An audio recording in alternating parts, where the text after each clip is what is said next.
Hey everyone! The title of our video today is Zestimate Schmestimate.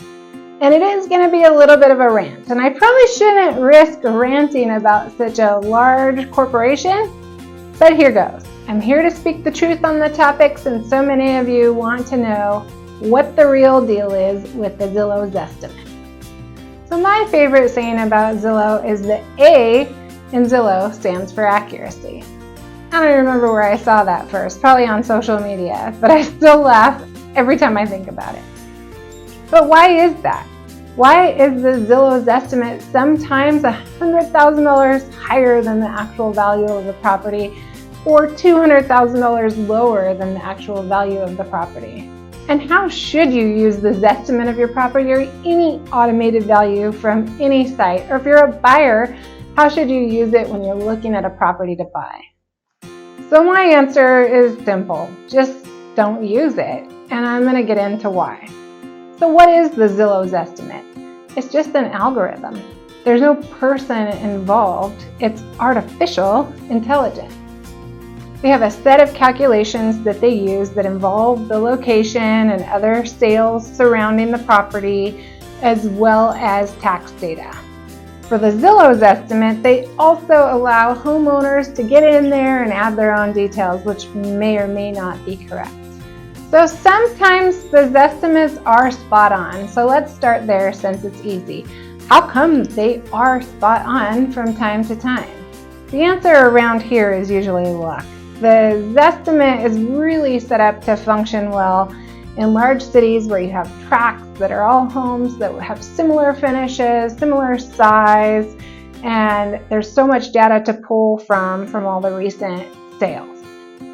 Whereas here in the country and with our cities and towns that can vary so much, one property can be 1,200 square feet manufactured home on 2 acres, and then right next door you could have a 5,000 square foot luxury home on 20 acres.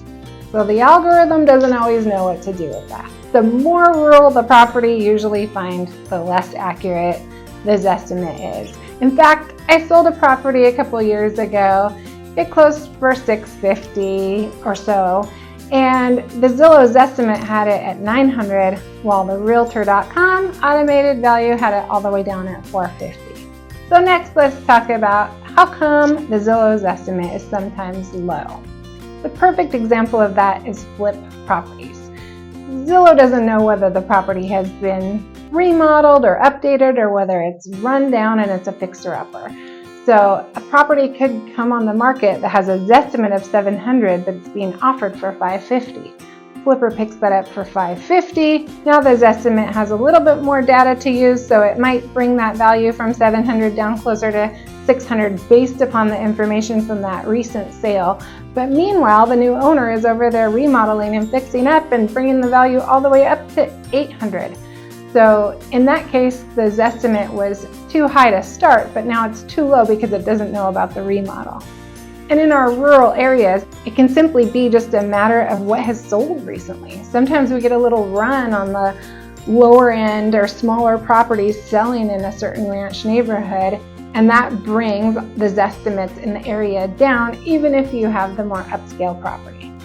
Sometimes it could have gone through a recent addition to the property. It might have new landscaping, it might have solar. There are all kinds of upgrades that can be done to a property and the Zestimate doesn't know, so it comes in low. On the flip side, why is the Zestimate sometimes high? The opposite can happen in a neighborhood where most of the properties that have sold recently are remodeled. And as a buyer, you might be looking at a property and thinking, yikes, I don't want to offer $1 million for that property, it needs work. The Zestimate might have it high, because Zillow also doesn't know when the landscaping is run down or when the house hasn't been maintained, especially if it hasn't been on the market for a long time. So keep in mind that these Zestimates or automated values are not a good way to determine the value of your property or of a property that you want to make an offer on. Talk with your realtor and keep in mind that banks don't use Zestimates to make loans on properties. If the Zestimates or automated values truly worked, appraisers would be out of a job and a bank would never send a human being out to the property to give them a report on what the property is actually worth. So back to my advice, what should you do with your Zestimate? I say ignore it. I don't even think it's responsible to have automated values posted online. It is commonly misinformation. I will say Zillow has done a great job of bringing information to buyers and sellers that they didn't have before. They have excellent software, and there's definitely a place for them in the business world. But the practice of the Zestimate, I don't agree with it. Okay, rant over. And as always, thanks for watching. Bye.